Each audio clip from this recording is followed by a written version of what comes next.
Our topic for the panel discussion today is how OTT is changing the world of content. So now I'll quickly introduce you to our panel members. Neel Pandya, Head of Media at L'Oreal, who will be the moderator for this panel discussion. Binda, Head of Marketing at Chillies Entertainment. Vani, Head CLM at Z5. Prithvi, Strategic Media Client Leader at Nielsen Media. Hemant, Brand Communications Enthusiast. Over to you guys now. Okay. Very good afternoon, everyone. Thank you, Sneha, Saloni, and Team Martech. I would like to congratulate you guys to create such a brilliant interface. Firstly, we are used to Zoom, we are used to Teams, but this is like bringing alive literally an event virtually present. So kudos to the team. And before I go to the panelists, to all our listeners, guys, I'm sure it's a Sunday afternoon and you have invested time to listen to us. So we'll try and do justice to the topic in next 1 hour, and we'll try and cover all the relevant topics in this 1 hour. But in case you have any specific questions to any one of us, on your right side of the screen, you will see a tab called Discuss. There's a Q&A there. So put your questions there. And also, we have tried some interesting polls, which we're going to do it in the entire session. So do participate in those polls. It will help us understand how the content is being liked by you guys.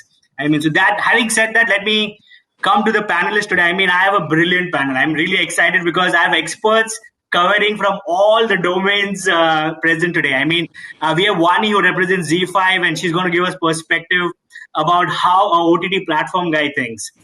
We have Binda, who represents Red Chilli, and we have seen her content over the years now, and she's going to talk from a content creator's perspective. We have Prithvi, and Prithvi comes from global #1 data and measurement firm Nielsen, and he has been doing so many research recently, so he's going to bring in a lot of quantitative stuff for our discussion today. And we have Hemant, who I would call him a brand expert. He's worked with multiple brands and created brand and content, and he will touch upon those perspectives. So I think we have covered the ground well for all the key stakeholders, and that brings me to the topic for today, guys. How OTT is changing the world of content. It's the hottest topic, I would say, for not only for marketers, but even individuals like us. We have been switching our viewing habits to OTT viewing and all those fronts.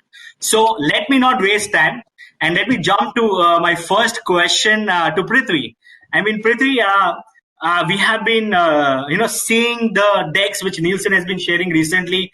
In the time of lack of data, you guys are doing a brilliant job of showing a smartphone viewership and all those stuff. So will you bring a context about how this OTT viewership is growing? And do you feel it is temporary or it's there for permanent? What's your perspective? Oh, thank you for that, Neel. And yes, good afternoon, everyone. Neel, firstly, your energy on a Sunday afternoon went ridiculous. I don't think any of us can match that. So I'm just setting expectations for the audience as well, but we'll try. So in terms of, so I'll take a step back and maybe rewind a couple of years. So India, a couple of key things happened back then. So we had, with Jio coming on, a massive drop in your data consumption charges. So your cost per MB, one of the cheapest in the world. In parallel, your smartphone price is also one of the cheapest in the world. And at the same time, a lot of new OTT apps entered. So a huge, let's say, influx of content for a lot of audiences that it didn't have too much content to begin with. Now, more recently during the lockdown, right, a couple of things happened. We've had television content, it ran out of new content and no production was happening.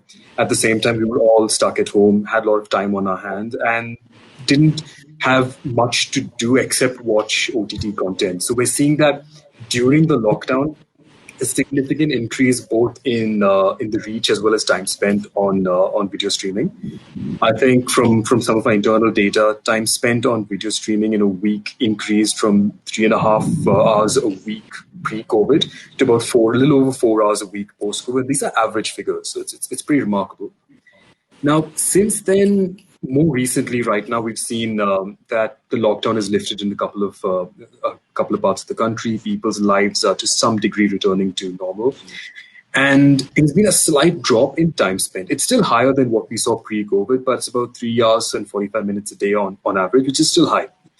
And having said that, a lot of the growth we're seeing is actually coming in from smaller town, non-metros, And there's significant headroom to grow in India. So I think I don't see the growth of OTT slowing down anytime soon. I mean, you just stamped the viewership which we have been seeing. I think I agree to that. And then that's more from a outside world perspective which you brought in. Let me go jump to someone who works in OTT. Vani, I'll come to you. I mean, we have heard stories from outside. Let's hear from you. What's your perspective at Z5? Are you witnessing this as a significant growth? Do you believe it is temporary or permanent? What's your perspective? Absolutely. We have seen significant growth. I'm not going to deny and humbly say we were the second most downloaded app in the country. So very, very exciting time. Prithvi has already substantiated with all the fancy numbers. So I don't want to get into it. But I think we had an amazing run as Z5. Because of the content library we have, the kind of work we generate, and also we were able to build some amazing content actually during lockdown. So we had 2 shows which were actually made during lockdown, and over mobile shoots and things like that. It's been amazing. The first 2 months were actually pretty crazy because as the catch-up TV went, especially on the AWOD side, right? We had to bring back a lot of, huddle together to see what has to happen.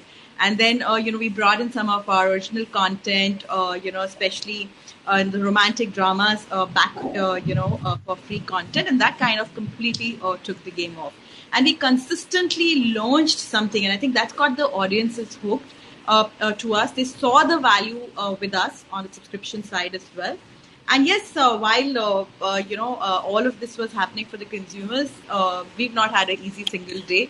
It's been pretty crazy on the content side, acquisition side, on the marketing side, because the job was really not only to there was a lot of influx of new audiences coming, right, which is great, but how do we kind of retain them and keep them? Because we were anticipating it's going to be a weak curve because people will come in, a lot of them, and then because they've watched some new movies and things recent time, they'll kind of go away. But how do we kind of keep that? So yes, it kind of worked for us as a group because we got some good content getting pepped in for the right audiences. And, I would say that we've been able to maintain our retention levels during this time, which we thought would be really kind of tricky because, there would be leaky buckets in that. But yeah, I think we did fairly well. So that tells us that we are going to be here. This growth is going to be here because it's also the habit changing which is happening. It's no more about I have time, I'm doing it. But it's also about habit changing, that I love the big screen experience. I mean, there are enough reports to say how on the smart TVs, people have started consuming a lot more content. And so we're seeing that happening. People are spending more time. They're getting habituated to this process. At the same time, you want your personal content, so you're watching it on your device. With our subscriptions, we allow the device sharing bit if you're a premium subscriber. So all those things are coming in. It's kind of changing the habits of the consumers, and it's very interesting. While that is happening, at the same time, when the catch-up TV is back, people are on the OTT to watch that as well. So it's kind of working both. It's not only everyone wants premium content, but even if on a Jio Kaios platform, which is for very basic users, to very premium users. So all of it is kind of coming back. And, people want, and of course, entertainment becomes a very large part of this with no cricket, no sports, all of that. And I think giving what the consumers want from their taste perspective is kind of really helping this whole story up. So it's here to stay. I completely agree to your perspective about the habit. I mean, there's a quote that, it takes like 21 days to build a habit. Yes. And we are talking about the 6 months of a habit right now. Yes. So it's a stronger habit which has been built and is there for long. I mean, very well said from Prithvi and Vani. I mean, it's not temporary. It's there for permanent. So let me come to Binda. I mean, Binda, you have been launching multiple contents theatrically and everywhere else. In the current times where theatrical releases are, temporarily not happening, most of these releases are happening on digital premieres, and we have seen from the times of world television premium, it has gone to a world digital premiere. So do you feel that this is gonna change the world, and what will this have an impact on television and theater as an industry? What's your perspective? Yeah, we are going through, of course, an unprecedented kind of time. And, this kind of 6 months, as you said, and we don't know how long it's going to continue the way it is. And even, of course, the theaters are opening up. There will be a certain amount of fear for people to go there. So it is going to be some time before people are comfortable going to theater. Everyone will be, in India, there are very few entertainment options, especially if you want to take your family out for a weekend. So I think theaters, it has a space for itself, but of course it's going to take some time to come back. Eventually, I think theater, television, OTT, everything will find a space, and the viewing experience is very different for all three. Television in India is still a family viewing platform. We are mostly a single TV household country. So television is where you come together with your family at a fixed time to see your content. OTT for everyone, of course, is a very personalized experience where you can choose to see what you want when you want. And theater is an experience altogether. It's going out with your partner, with your family, and having a wholesome experience. It's an entertainment option. So eventually, I think it'll find its own space. And also, there are lots of commercial decisions that needs to be taken at times. Because of the pandemic, no one saw it coming. So lots of course, producers had put in their money on different projects. And after a point, if the content is not coming out and you're not raising revenue from it, you have to take some hard calls. So in the short term, of course, there has been a lot of direct to digital kind of a decision. But in the long term, I think it'll find its own space, and it'll always at the end be a commercial decision. There used to be a time when movie used to go first to theater. There used to be a window, and then it used to come to television. Another window when it used to come on OTT. That's completely changing. There might be a situation when it happens all simultaneously also. So that's more of a commercial decision for producers and platforms to take. I agree. This is somewhat the time which has changed, but people want to move out of the house, and slowly and steadily, once this fear and the pandemic comes in control, theatrical releases will have come back. And you rightly mentioned the commercial angle into it. It's really important how much they have invested, and they need a ROI for the investments which they have done. I think very well said. Let me come to Hemant. Hemant, we heard. When OTT comes to the mind, the first thing which comes to the mind is a video OTT. And almost we spoke all about the video OTT with all other three guys. But there is a brilliant, sharp increase into the audio OTT, which is destroying the radio industry as of now. And within that audio OTT, there are a lot of podcast as in content has been coming up. So what's your perspective? How are brands looking at it? Is podcast the next big thing happening into the audio OTT? What's your perspective? You're on mute, Hemant.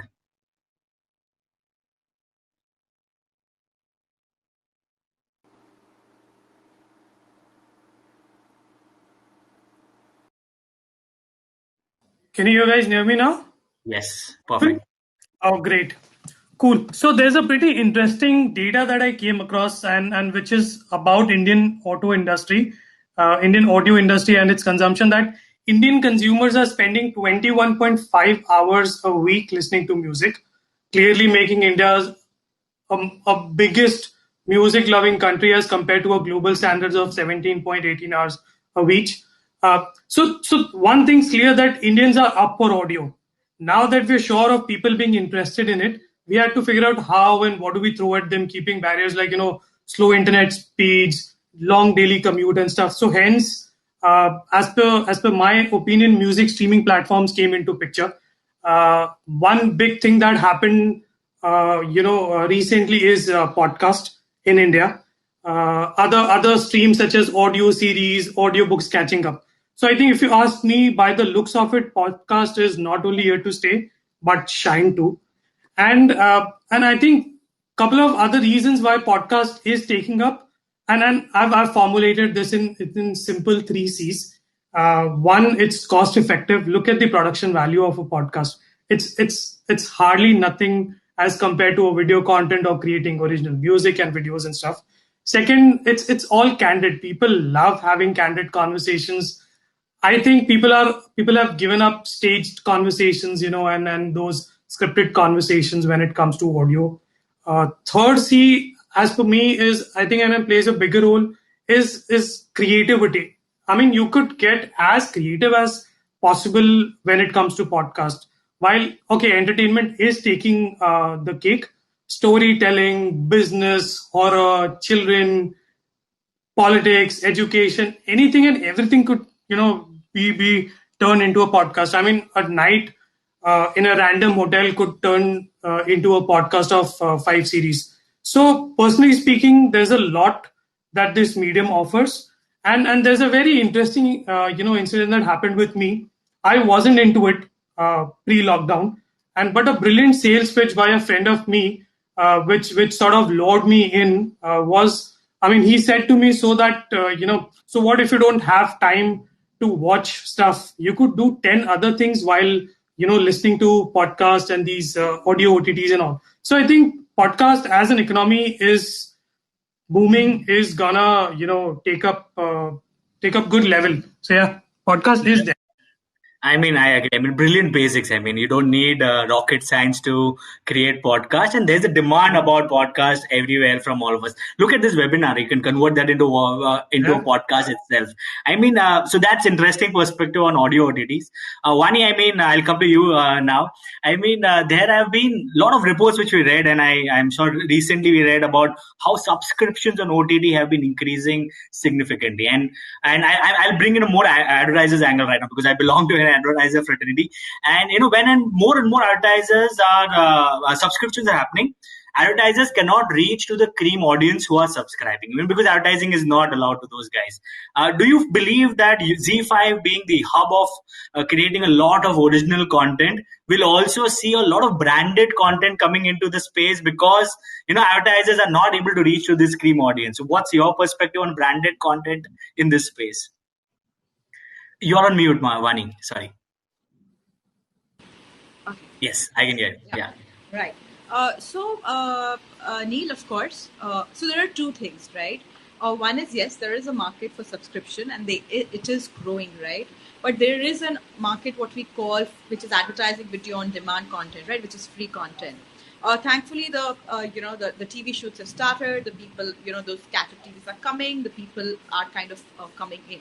That completely contextualizes. Also, what happens is certain audience who's coming for this advertising video on demand, content, which is primarily women, and they love their catch-up TV, and now they can do it at their convenience because it's on OTT, and so and so forth, right? So that continues. So from a funnel perspective, that's bigger, and it's only getting bigger because more and more people are getting onto this platform. All right. And yes, they'll go on TV, they'll come here because it gives a sense of convenience. So that will continue to happen. So the funnel by any standards is not reducing, right? There's an audience, as you said, when we were talking, you finished Netflix, then you came to Z5, right? You were never a free content user anyways. You wouldn't have come for that, right? So there's a different audience which is coming for subscription, right? And the middle path is the branded content, right? Which is what you're talking about. Of course, it's here to stay. Of course, there are opportunities which are going to coexist with the subscription and this model, which is the, what I would call the transition between the free and the premium content, because advertisers do want to reach out, and this is a very, very premium content, the TV watching content, and, it's a certain affinity, the subscription base has. So yes, there is going to be a lot which is happening on the branded content side. It's already happening. We've done a lot of work with the brands on that side, and we continue to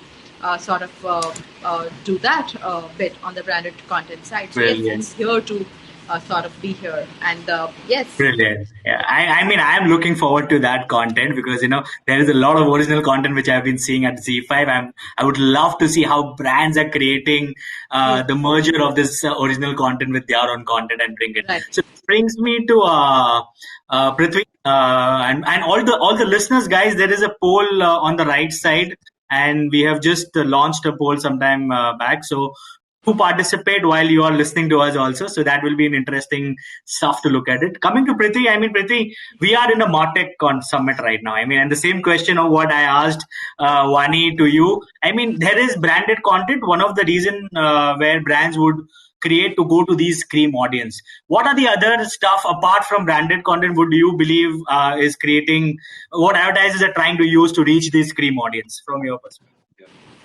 So again, absolutely. I'm just going to build up a little bit on what Vani said, in the sense that, yes, we've seen, especially during COVID, a huge shot in the arm for subscription-based video on demand. Right? But having said that, the base for ad-supported VOD is so much greater, and they're both growing.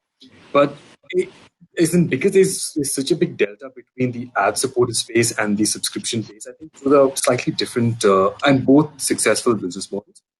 Now, even on the when you look at AVOD from a marketer standpoint, as yourself, Neel, so on AVOD, you would end up buying audiences.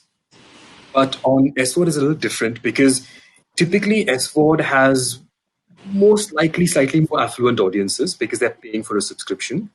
And if you think of the large flagship content, so your large events, or be it large movies, digital first movies, etc. So those typically sit behind a paywall. So, and the audiences that consume them also typically tend to be maybe more affluent in general, right? So as a marketer, if you want to target them, it's not the AVOD route necessarily you might always take. You might need to look at sponsorship and branding and partnerships with the content creation as well. So we're looking at slightly different method to reach out to that audiences. And there's also an emerging space coming in between. So interesting new models are being developed. You've got like a hybrid where you might charge a very low fee for subscription, but show a couple of ads. That's one way to go.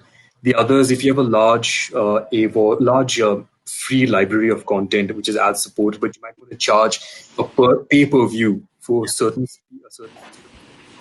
Another model that's emerging as well. We've seen telecom partnerships do really well recently as well, because telecom partners with platforms come up with subscription content for a certain period of time free if you take a certain postpaid plan or a certain prepaid plan of a certain denomination. So it's a lot of innovative models. There's no one size fits all. And I think we're still in the stage of discovery where everyone's going to try everything and then see which combination works best for them. I agree. And if I have to add my 2 bits to what you and Vani said, if you see the tentpole properties which OTT guys are having, it be it the original content or something like IPL, increases the base of overall OTT subscription and users. That brings in more and more audience which are never there on OTT for advertisers to target. I think that could be another way to look at it. Now, as I've spoken about OTT from Vani and Prithvi, let me ask some Binda. Binda, if I ask this to Vani, she will have a brilliant answer.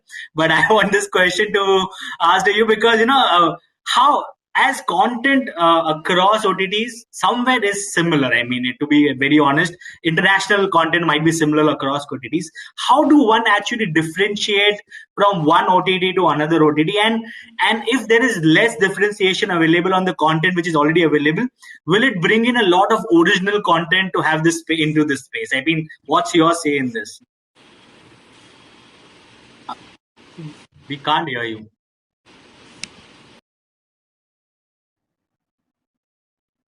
No, I think your hair plugs needs to.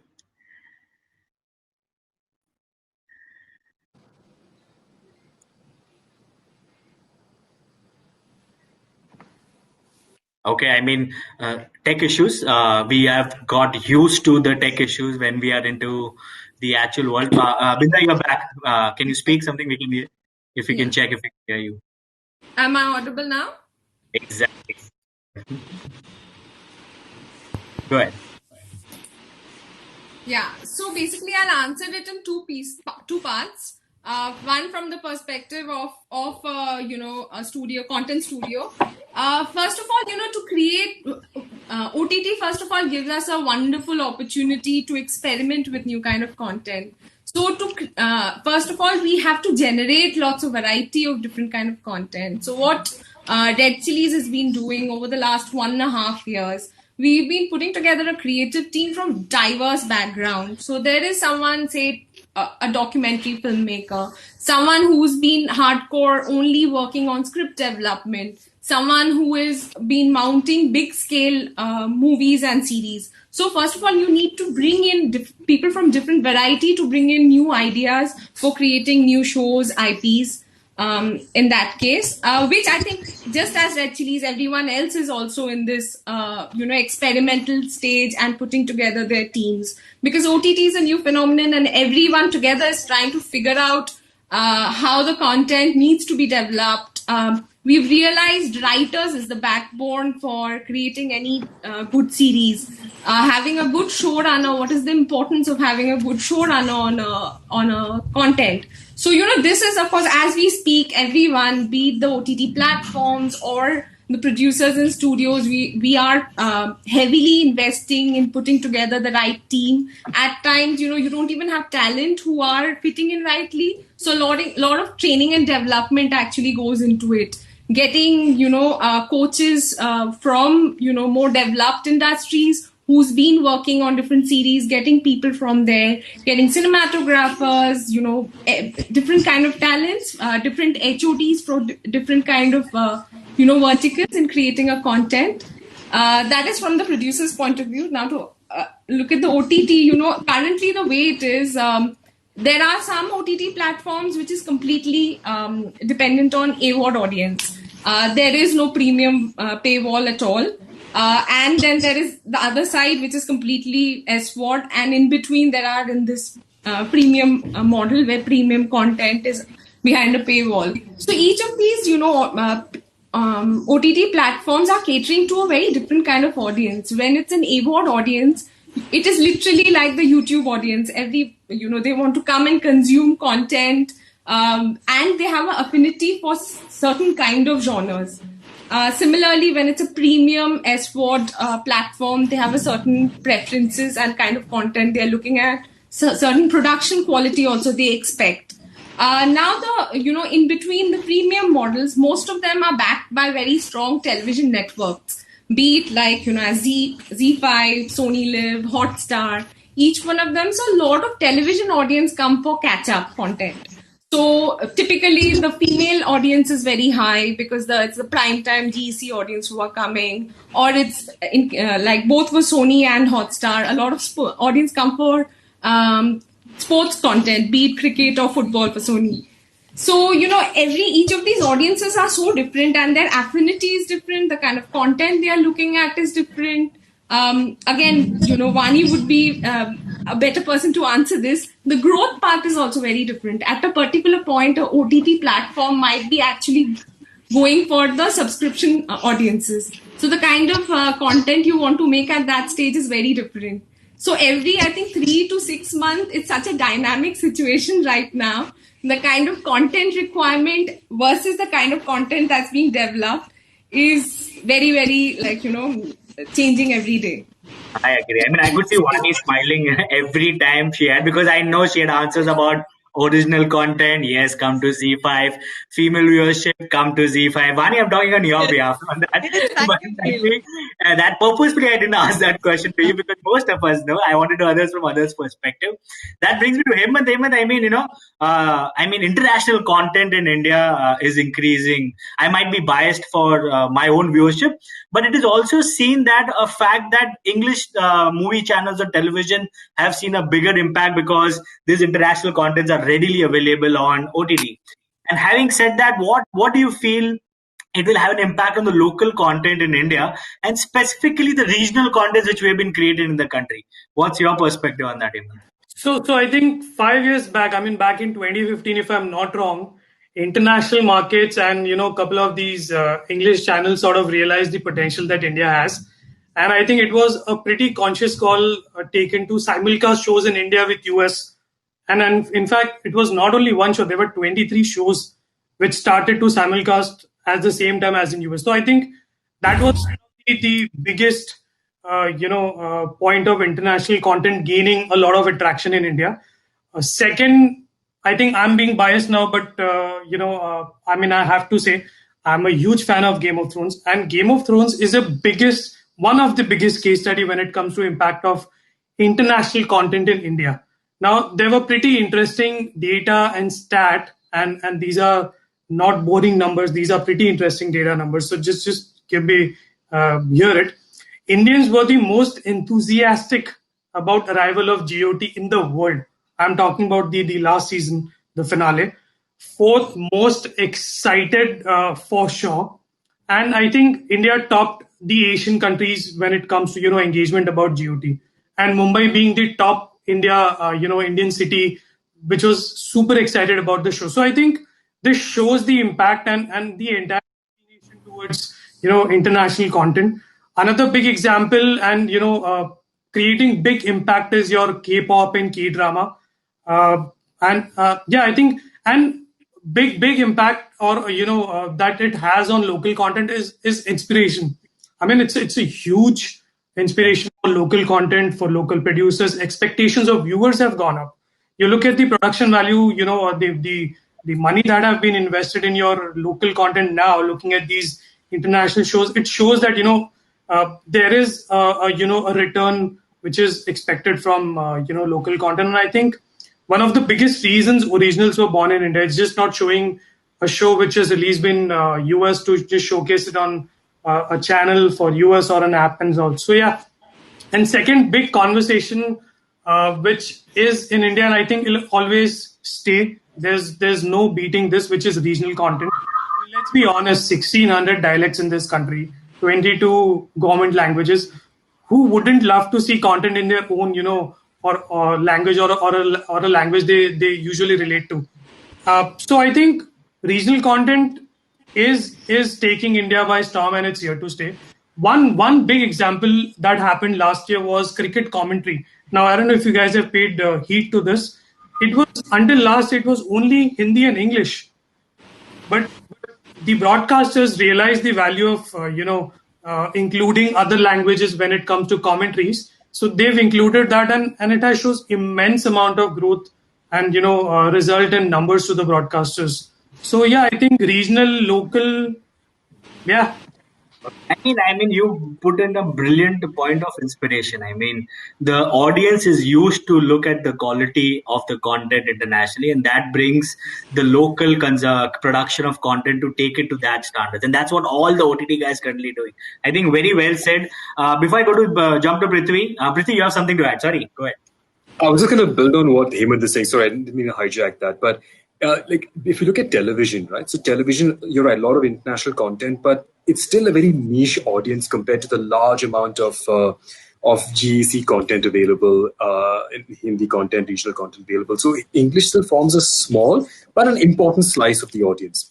OTT is a little different in the sense that the pace of adoption of English content is definitely accelerated because of accessibility, type of audience, etc.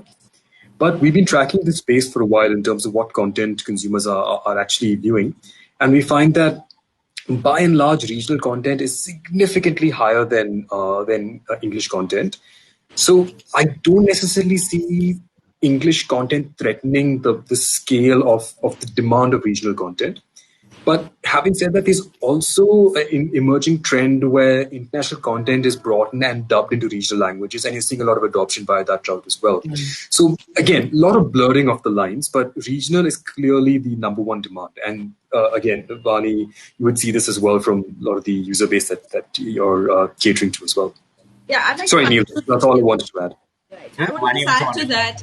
In C5, we relay content about 13 different languages, and 40% of our audience just consume this, which is very large part, which is Hindi. We are primarily Hindi. There is actually no English content per to say.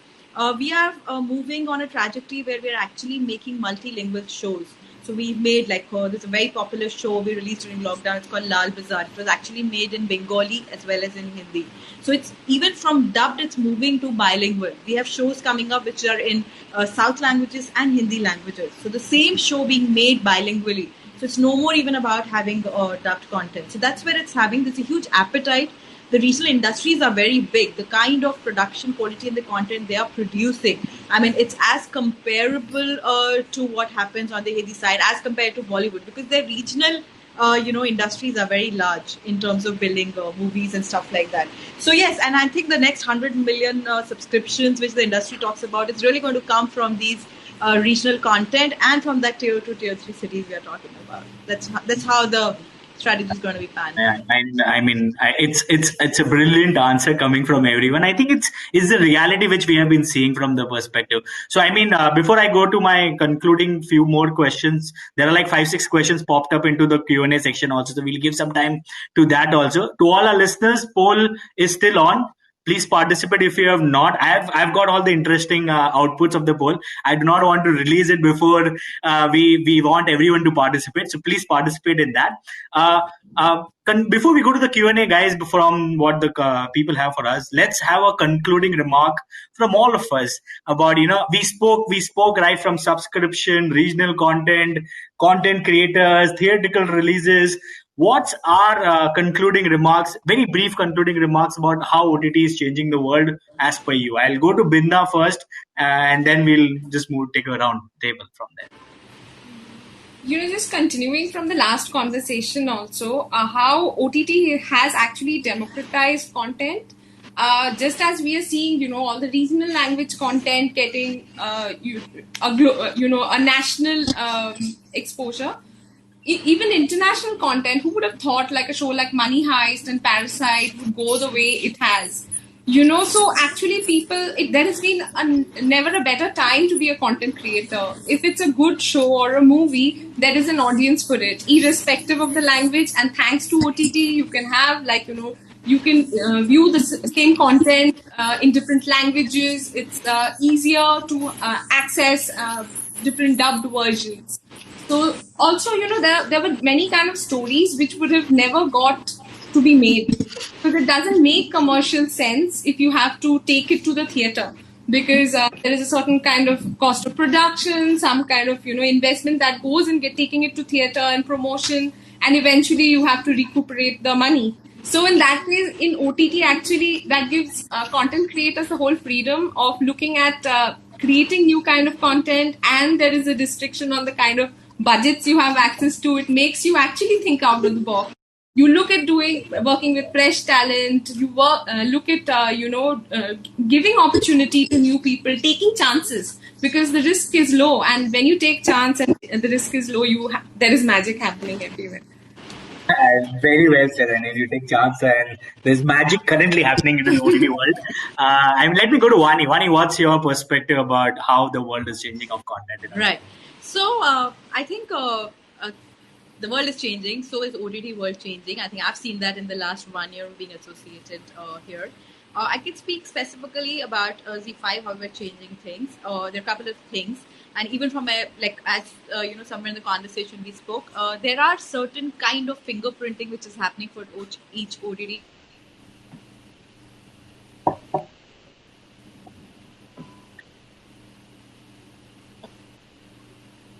I guess her network is giving some problems. So let me jump the same question. We'll go back to her when she's back. Prithvi, what's your say? And then I'll go to Hemant for his perspective as concluding. No, I think for me, the one, let's say, overarching element that what OTT brings to the world of content is probably innovative ways of storytelling. Because, and I'll just give a couple of examples come off the top of my head. So one is your interactive video. So where you as a viewer can actually control the narrative by certain quick time events, if you will, and change certain aspects of the show. So essentially, you're personalizing the outputs based on decisions and choices you make. I think that's interesting. That's something that can only work in OTT environment. You can't necessarily have that on television or in the theater environment. Another piece could be the fact that because OTT, you understand your audiences so much better. You also know that they have certain niche preferences, and you can also create and curate content that caters to niche audiences, which you can't necessarily do on theater or television, for that matter of fact. So sometimes maybe some more riskier, racier content as well, or just more interesting niche stories can be told on OTT. And again, the fact that you can bring a lot of international content, dub it, and distribute to a much wider audience. So I think in a lot of ways, the narrative and how you tell stories will change dramatically thanks to OTT. Okay. I mean, right from magic happening to some risk taken and narrative's going to be changed. Hemant, what's your concluding remark about how the world of content in OTT is changing? So I mean, everyone's spoken, a lot about OTT and content. There's a thought in my head. I mean, it's actually bothers me that will television and OTT continue to coexist? I mean, is OTT a threat to the TV industry? But I think, humans have adapted to this and they've figured out their set of solutions, which is bundling up all OTT apps into one, dish TV or any kind of set-top box and offering that. So I think an interesting facet that OTT and television can continue to coexist. And so I think that's all. Okay, very interesting. So there are a lot of questions coming in. Before we go to the question, do you really want to see the poll?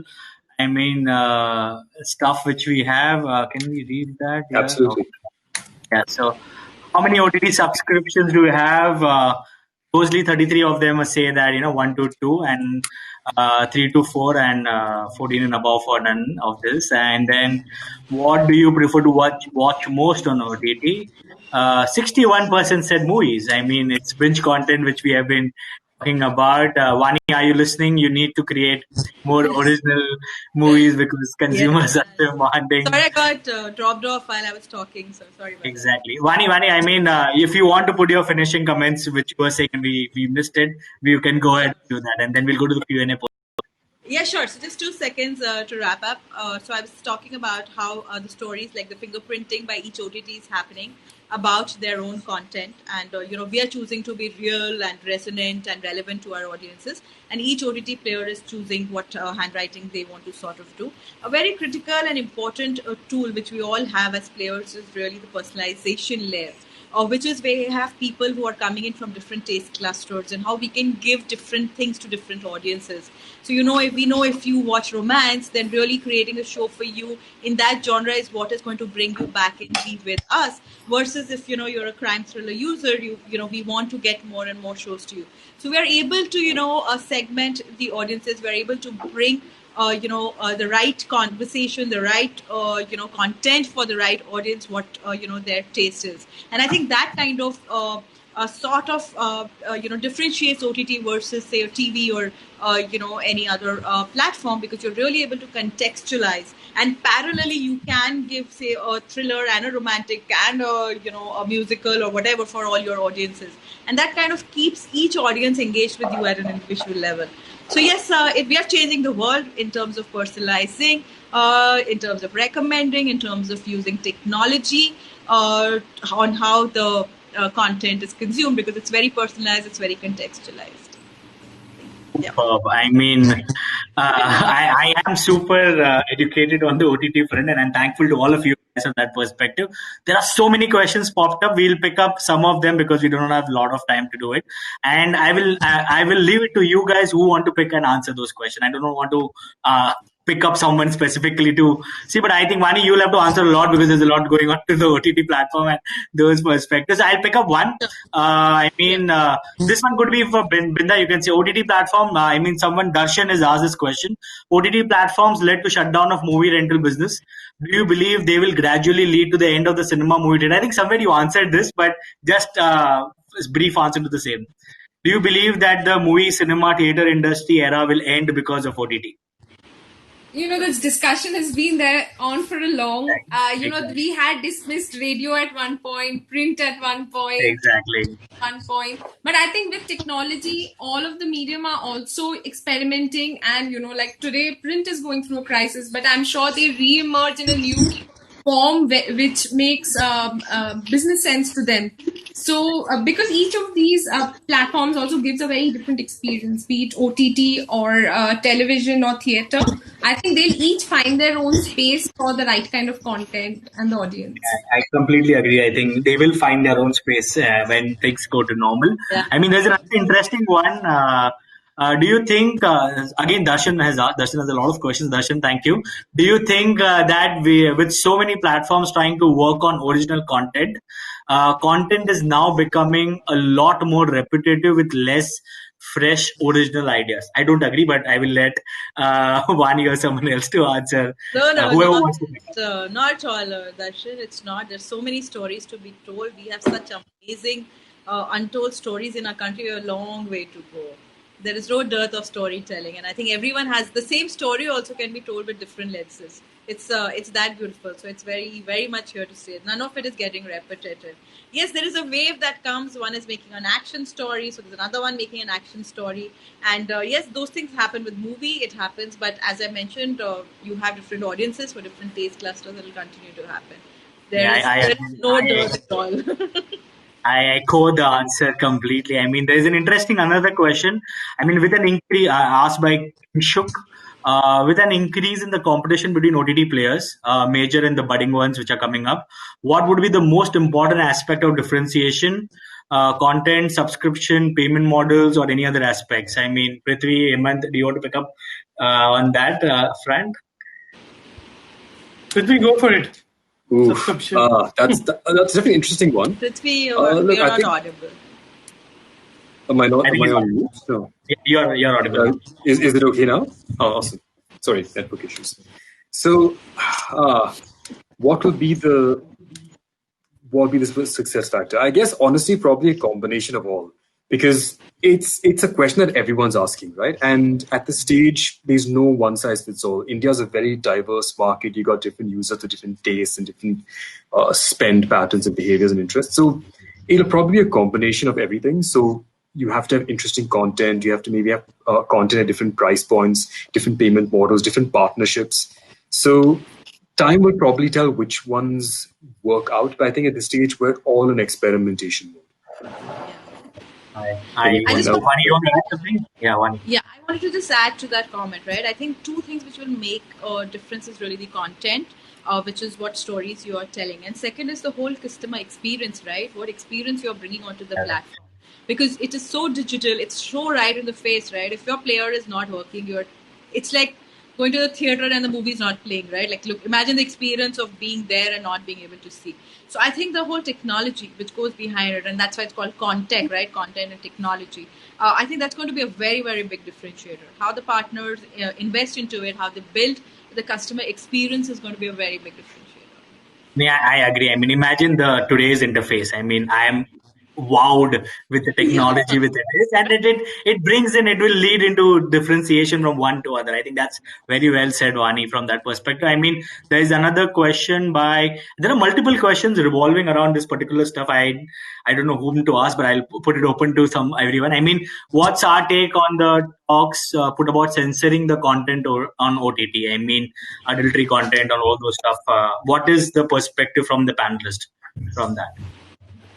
Anyone can pick it up. So I think we were speaking, right? The IMI has just released a self-code which the OTT players have signed off, which is about classifying the content to say that you have the choice to view what you want to view. It's classified by age, basically. So each of the content that's going to come in will have a classification of age. So you're very consciously choosing what you want to kind of see. But I think it takes away from the creativity, because a lot of stories you can tell which otherwise there are various parameters, and rightly so, because it's public viewing, it's everyone together, you're not controlling the audience. But for OTT, you are controlling the audience, which age group, who is watching on what device. And I think as industry, we're coming together to acknowledge that and taking steps. I think this whole classification itself is going to be really big, because then it's age classified and whom it is relevant for, whom is not, and you make your personal choices when one is watching. So I think it's in the right step. It started it.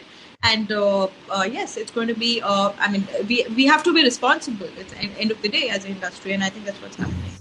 Yeah, I agree. I mean, it go back to the world of content available on internet. I mean, how that's to the world of OTT. It's a family viewing, but it's on the choice and how we have been preferring. I think well said. Our last question, I'll take it before we conclude the entire session. I mean, this is by King Shuk again. What are the probable scope for more personalization to retain the subscribers apart from the recommend content?